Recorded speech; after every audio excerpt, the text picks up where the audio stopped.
अस्सलाम अलैकुम। कैसे हैं आप सब? बहुत ठंडा रेस्पॉन्स है आपका।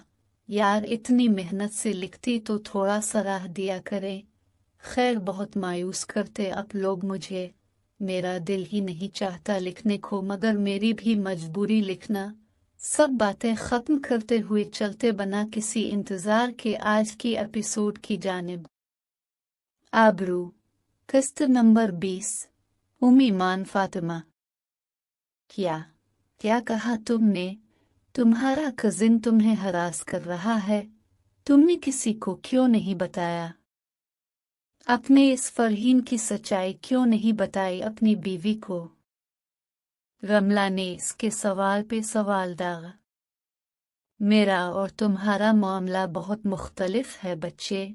मैं एक मर्द हूँ, मुझे उन चीज़ों से खासा फर्क नहीं पड़ता, लेकिन तुम एक लड़की हो और तुम्हारी इज्जत कांच की मानंद है। अपनी इज्जत की हिफाजत तुमने खुद करनी है। पता है, पाकिस्तान की 90% लड़कियों का यही मसला है कि वो इस खौफ से चुप रहती हैं कि कहीं उन्हें गलत न समझ लिया जाए। मजलूम और बेगुनाह तो कोई भी हो सकता है, मगर हमारे मुआशरे में देखने का मेयार ही कुछ और है। हमारे यहाँ बेगुनाह को भी गुनाहगार बना दिया जाता है। बरसों पहले मेरे साथ भी ये हो चुका है। मैंने अपनी ना सिर्फ इज्जत नफस को खोया है, बल्कि किरदार तक मशकूक कर दिया मेरा। इस दिन मैं चुप रहा, बोलता भी तो किया। मैं तो इस सदमे से बाहर नहीं आ रहा था कि एक लड़की ने अपनी आबरू की परवाह न करते हुए मेरे किरदार की धज्जियां उड़ा दी। मैं हमेशा चुप ही रहा, इसलिए नहीं कि मैं बुज़दिल था।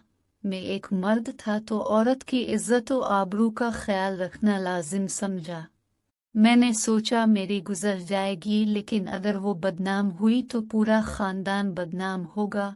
मुझे तो सब कभी ना कभी माफ कर ही देंगे, ये सोच कर के मैं एक लड़का हूँ लेकिन इसे कभी माफ नहीं किया जाएगा, क्योंकि वो औरत थी। मर्द को ये मुआशरा जिना भी माफ कर देता है, लेकिन औरत की लग़ज़िश को भी जिंदगी भर माफ नहीं किया जाता। प्लीज समझो इस बात को। वो कर्ब भरे अंदाज में बोलता चला गया। मुझसे बेहतर कौन समझेगा भैया? मेरी माँ को तो उसके मरने के बाद भी मुआफ नहीं किया गया, तो ये ज़माना मुझे भी मुआफ नहीं करेगा। मैं किसी को कुछ नहीं बता सकती। वो बेदर्दी से आंसू साफ करते हुए बोलती पलटी तो खुद से जरा फासले पे गुमसम से खड़े रूहेल को देखकर ठिठक गई और फिर तकरीबन दौड़ती हुई वहां से निकलती चली गई। रूहेल पोश में गाड़ी खड़ी करके लान की तरफ आया तो हुमायूं के साथ खड़ी रमला को देखकर चौंका। उफ़ खुदाया, ये बंदरिया कहीं मेरी शिकायत लगाने तो नहीं आई? अगर ऐसा हुआ ना तो मैं उसे छोड़ूंगा नहीं। वो बड़बड़ाता हुआ तेजी से इस तरफ आया तो उनकी बातें सुनकर जहां तहां खड़ा का खड़ा रह गया। अपने प्यारे से भाई के दुख के साथ साथ ऊपर ऊपर से इस हंसती मुस्कुराती लड़की का दुख जैसे दिल में उतरता सा महसूस हुआ। वो उसे देखकर तेजी से गेट से निकल गई तो वो गहरा सांस भरता हुमायूं के पास आया। क्या हुआ है बरू? अपने मुझसे कब से बातें छुपानी शुरू कर दी यार? रूहेल ने संजीदगी से पूछा। ऐसा कुछ नहीं हुआ, और वो नाराज होकर नहीं गई, बस थोड़ी सी गमगीन थी, इसलिए चली गई। वापस आ जाएगी 2-4 दिन में। हुमायूं ने इसके कंधे पे हाथ रखते हुए कहा। क्या छुपाने की कोशिश कर रहे हैं आप मुझसे?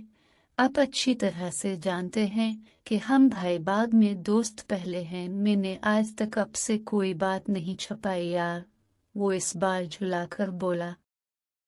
रूहेल, कुछ नहीं हुआ यार, बस थोड़ी सी मिसअंडरस्टैंडिंग हो गई थी, ठीक हो जाएगी। इस बार वो निगाहें चराकर बोला।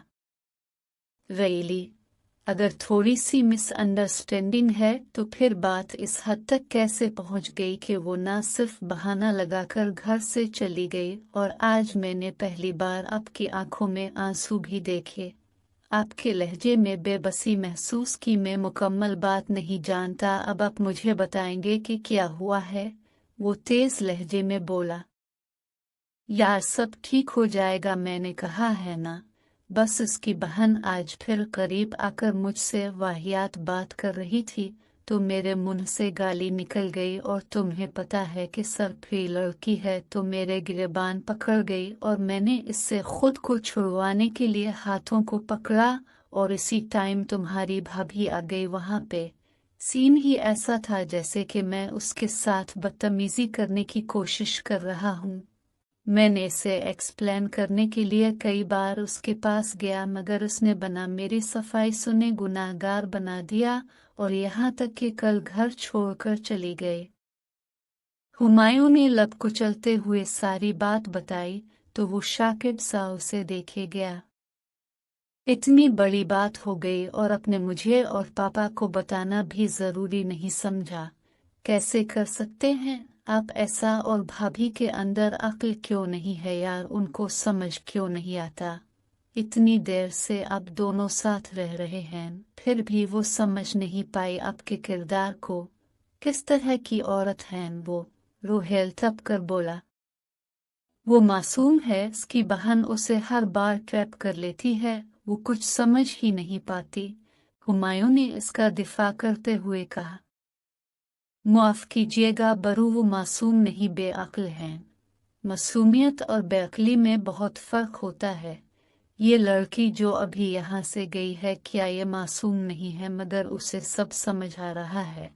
इसे मर्द की फितरत का मालूम है, जबकि वो इस कदर छूटी है भाभी से। रोहेल तख और कड़वे लहजे में बोला। भाभी है तुम्हारी, तुम ऐसे कैसे बात कर सकते हो इसके मुतालिक? हुमायूं ने बेचैनी से लिप कुचलते हुए कहा। कुछ नहीं लगती वो मेरी, और अब मैं बाबा से कहने वाला हूँ कि आपकी तरफ से डाइवर्स पेपर भेजें। वो आपके बिल्कुल भी काबिल नहीं है यार। वो झुलाकर बोला। नहीं, तुम बाबा से कुछ कहना मत, अभी कुछ दिन रुकते हैं, फिर उसके बाद मामला ना सुलझा तो मैं खुद बात करूँगा। हुमायूं ने अपनी कंपटियां दबाते हुए आहिस्ता से कहा। वो आपके काबिल नहीं है यार, प्लीज समझो और अपनी जान छुड़वाओ इस रिश्ते से। जिस रिश्ते में भरोसा न हो, इस रिश्ते का क्या फायदा? रोहेल लब भींच कर बोला। प्लीज मुझे इस पर कोई बात नहीं करनी, मेरे सर में बहुत ज्यादा दर्द है, मैं कुछ देर आराम करना चाहता हूँ। हुमायूं ने इसकी बात के जवाब में कहा और फिर लंबे लंबे डंग भरता अंदर की जानिब बढ़ गया। इतना सब कुछ हो रहा है और मैं कुछ भी नहीं कर पा रहा हूँ अपने भाई के लिए। काश के भाभी को खुद ब खुद समझ आ जाए कि बरू उनसे कितनी मोहब्बत करते हैं। काश के वो समझ पाए कि बरू का किरदार किस कदर साफ और शफाफ है। काश उनकी आंखों पे अपनी बहन की मोहब्बत की बंधी हुई पट्टी खुल जाए। वो सोचते हुए अंदर की जानिब बढ़ गया। अगले 2 दिन भी बड़े बेकैफ और वीरान से गुजरे थे, और अब तो अली हुसैन भी मशकूक हो चुके थे। उन्होंने इससे जब हुमायूं और उसके परेशान होने की वजह दरियाफ्त की तो वो कुछ न बता पाया, और इशा के बाद कमरे में जाने की बजाय छत पे आकर दीवार से टेक सिगरेट सुलगा ही रहा था कि एकदम से रमला की याद आई। वो जल्दी से उठकर दीवार से झांकने लगा तो रमला को देखकर जैसे दिली मुराद बर आए। शश शश, ए सुनो, उसने पुकारा तो वो चौंक कर उसकी तरफ देखने लगी। क्या है? इसने स्टूल पे चढ़कर उछलकर दीवार पे बैठते हुए पूछा। कैसी हो तुम? काम की बात करो, हाल अहवाल तो मेरा पूछने नहीं आए होंगे, इतना तो मुझे पता है। वो फ्रूट चाट खाते हुए बोली। नहीं, मैं तुम्हारा ही हाल पूछने लगा था, इसके अलावा और मुझे कोई काम नहीं है। वो चांद की रोशनी में इसके चांद से रूप को बगौर देखते हुए बोला। ओ वो रईली। हाँ, ये हुसैन है या चांद, कुछ समझ नहीं आ रहा। वो बेखुद से अंदाज में उसे देखते हुए सोचे गया। खैर छोड़ो ये बातें, मुझे ये बताओ कि तुमने अपने भाई और भाभी को मिलाने के लिए कुछ प्लान किया है कि नहीं? नहीं, वो इसकी बात के जवाब में आहिस्ता से बोला। क्यों? 3 दिन होने वाले हैं उन्हें यहाँ से गए हुए। कम से कम कुछ तो एहसास करो अपने भाई का। अपने भाई से प्यार व्यार नहीं है क्या? इसने हैरानगी से पूछा। अपने भाई से प्यार है, इसीलिए कुछ नहीं किया, क्योंकि मैं चाहता हूँ कि वो लड़की कभी वापस न घर आए। जब से ये रिश्ता हुआ है मेरे भाई ने सिर्फ दुख ही देखा है। वो सर झटक कर तल्ख लहजे से बोला। What? Are you crazy? दिमाग नहीं है तुम्हारे अंदर? रिश्ते कोई मजाक थोड़ी हैं कि उनको इस तरह खत्म कर दिया जाए। वो तेज लहजे में बोली। रिश्तों को उन्होंने मजाक बनाया हुआ है, मैंने मेरे भाई ने नहीं। तुम खुद ही फैसला करो कि दो ऐसे हम सफर के, एक तो मोहब्बत के साथ साथ एतबार करता है, लेकिन दूसरा मोहब्बत का दावा तो करता है मगर एतबार ही नहीं करता। क्या तुम उन्हें परफेक्ट मैच कहोगी? खैर, अगर तुम इसे परफेक्ट समझ भी लो मगर मेरे नज़दीक ये मिसमैच है। ये कभी ना कभी रिश्ता ख़त्म होगा, तो जो कल ख़त्म होना है वो आज ही ख़त्म करते हैं। बिला वजह इतनी अजियत क्यों सही जाए? वो सर्दो सपाट लहजे में बोला। हद ही हो गई। पता नहीं क्या मसला है अब मर्दों का। खुद हजारों गलतियां करके पासा बन जाते हो मगर औरत की एक खता मुआफ नहीं करते। डिस्गस्टिंग, वो तब कर बोली। एक बार नहीं कई बार वो ये खता कर चुकी हैं। उन्हें अपने शौहर पर एतबार होना चाहिए मगर नहीं है उन्हें। पता नहीं कितनी बार वो बरू को हिट कर चुकी हैं और मेरी बर्दाश्त से बाहर हो चुका है। मैं हमेशा उन्हें एहतराम की निगाह से देखता था मगर अब नहीं। क्या अब नहीं? जिसमें उनकी गलती ही नहीं है, इसकी वजह से आप उनका एहतराम करना बंद नहीं कर सकते। उनकी अच्छाइयाँ ज्यादा हैं, ये बात आपको नजर नहीं आती क्या? और दूसरी बात, अपनी सफाई पेश न करके आपके बरू ही ने गलती की है जिस बारे में उन्हें पता ही नहीं, तो इसके बाद उनसे एतबार की तवक्को कैसे की जा सकती है? आपके बरू ने अगर स्टार्ट में ही अपनी बीवी को उनकी बहन की सच्चाई बताई होती तो आज अगर वो एतबार न करती तो खतरकार होती और मैं भी उनकी फेवर न करती। एतबार दिलाने के लिए पेशकदमी भी लाजिम होती है। वो भी संजीदगी से बोलती चली गई। वैसे तुम कभी कभार काफी अच्छा बोल और सोच लेती हो, तो अब बताओ भैया भाभी को एक करने के लिए क्या तुम मेरा साथ दोगी? मतलब क्या है आपका कि मैं वैसे बददिमाग और बेअक्ल हूँ? वो इसके सवाल को इग्नोर करते उसकी पहली बात पे अटक चुकी थी। नहीं, ये मतलब नहीं मेरा। वो दरअसल पहले तुम हमेशा ऐसी बचगाना हरकतें करती हो तो इसलिए बोला। वो इसके खतरनाक तेवर देखकर गड़बड़ा कर बोला। मतलब बच्चे नासमझ होते हैं। देखो अंकल, हम बच्चे बड़े समझदार हैं। आप अंकल लोगों से बस और बात है कि हम जाहिर नहीं करते कि कहीं नजर ना लग जाए। अंकल लफ्ज पर जोर डालते हुए वो मुंह बनाकर बोली। अंकल मत बोला करो मुझे, वो तिलमिलाकर बोला। ओके भैया जी, वो इस बार भैया लफ्ज पे जोर डालते हुए बोली। भैया भी कूल नहीं लगता मुझे, मेरी पर्सनैलिटी पे ये लफ्ज सूट नहीं करते यार, वो झुलाकर बोला। ओ वो तो बेबी, शोना, पारो, जानम ये बोलूं क्या? वो तंजिया लहजे में बोली। नहीं, अब मैंने ये भी नहीं कहा कि तुम मुझे अपने महबूब की तरह पुकारो। तुम बस मेरा नाम ले दो रोहेल, बस यही काफी है। अगर लंबा लगता है तो रू बोल सकती हो, बाकी शोना, सुवीटू, जानम ये सब शादी के बाद बोल देना। व्हाट? वो इसकी बात पे चला कर बोली। नन, नहीं, मेरा मतलब कि शादी के बाद तुम अपने शौहर को बोलना, मैं अपनी बीवी को बोलूंगा। वो गड़बड़ा कर इससे निगाहें चराकर बोला। हो है, लेकिन ये तुम अपने तक ही महदूद रखो, तुम अपनी बीवी को जो मर्जी बोलो। और रही मैं तो मैंने तो शादी ही नहीं करवानी, लेकिन अगर गलती से हो गई शादी तो मैं ये लफ्ज़ नहीं बोलने वाली। वो फ्रूट चाट का चम्मच भर कर मुंह में डालते हुए बोली।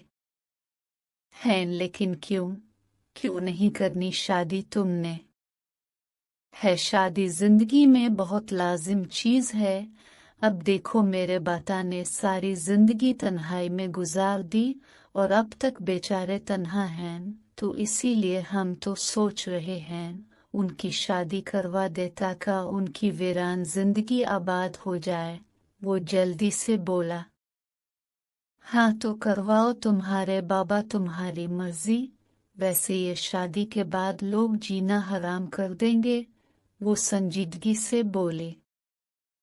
हमें लोगों की जरा बराबर परवाह नहीं, लोगों की सोच को हम इग्नोर करते हैं। मेरे बरू कहते हैं कि जब हम तकलीफ में होते हैं तो लोग हमारा गम बांटने नहीं आते, तो हमारी खुशियों में खुश ना हो ये कोई बड़ी बात नहीं। बस हमें एक काम करना है कि इस बात को सर पे सवार नहीं करना। वो लापरवाही से सर झटक कर बोला। वैसे ये तुम्हारे भाई भाई कम तुम्हारे पीरो मुर्शिद ज्यादा लगते हैं, इतना क्यों मानते हो उनकी? वो उसकी तरफ देखते हुए बोली। क्योंकि वो दुनिया के बेस्ट बरू हैं। मेरा चैलेंज है कि ऐसा मेरे आसपास कोई ढूंढ कर दिखाए तो मान जाऊं। वो तफाखुर भरे अंदाज में बोला। अब ऐसी भी कोई बात नहीं, सैकड़ों मिलेंगे ऐसे फ्री का एटीट्यूड दिखाने वाले। वो मुंह बनाकर बोली।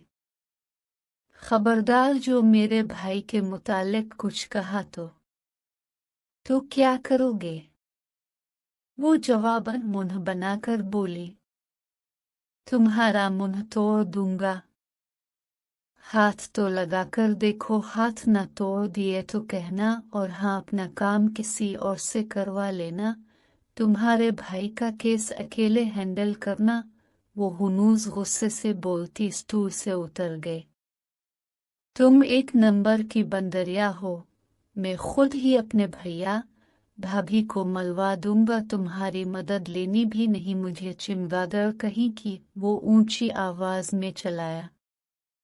तुम्हारी बीवी होगी बंदरिया और चिमगादड़। दूसरी तरफ से जरा फासले से आवाज आई। भाड़ में जाओ तुम। वो चलाकर बोला, मगर दूसरी तरफ से कोई जवाब ना आया, जिसका मतलब था वो जा चुकी है। ओफफ, तेरा कुछ नहीं हो सकता रोहेल। कहाँ तू आज इससे ना लड़ने का सोच चुका था, और कहाँ नाराज कर दिया, और इस बेचारी से एक बार भी इसकी मुश्किलात का नहीं पूछा। इसने खुद को लताड़ा और फिर कुछ सोचते हुए नीचे की जानिब बढ़ गया। हुमायूं अभी नमाज पढ़कर मस्जिद से निकला था कि राबिया बुखारी का फोन आ गया और उन्होंने इससे फौरन बुखारी विला आने को कहा, तो वो परेशान हो गया। वो अफरा तफरी में वहां पहुंचा तो सामने बैठे रूहेल और अली हुसैन को देखकर सारा माजरा समझ आ गया कि रूहेल के पेट में बात नहीं रह सकी। वो सलाम करता हुआ राबिया बुखारी के पास वाले सोफे पे बैठ गया। कुछ देर के बाद विरदा अंदर दाखिल हुई और सलाम करती इसके साथ सोफे पे बैठ गई। क्या हुआ है तुम दोनों के बीच, और कब तक ये बचपना चलेगा हुमायूं? राबिया ने तल्ख लहजे में पूछा। बचपना हुमायूं नहीं आपकी भतीजी कर रही है। घर बसाने में 90% औरत का हाथ होता है, मगर ये तो 10% भी कोशिश नहीं कर रही। अली हुसैन तल्ख लहजे में बोले। मेरी भतीजी को मैं रुखसत करके आपको दे चुकी हैं और अब आपकी जिम्मेदारी कि आप सब मामलात हैंडल करें, मगर अफसोस आपको तो कुछ खबर ही नहीं कि उनमें झगड़ा हुआ है। राबिया बुखारी ने तंजिया अंदाज में कहा।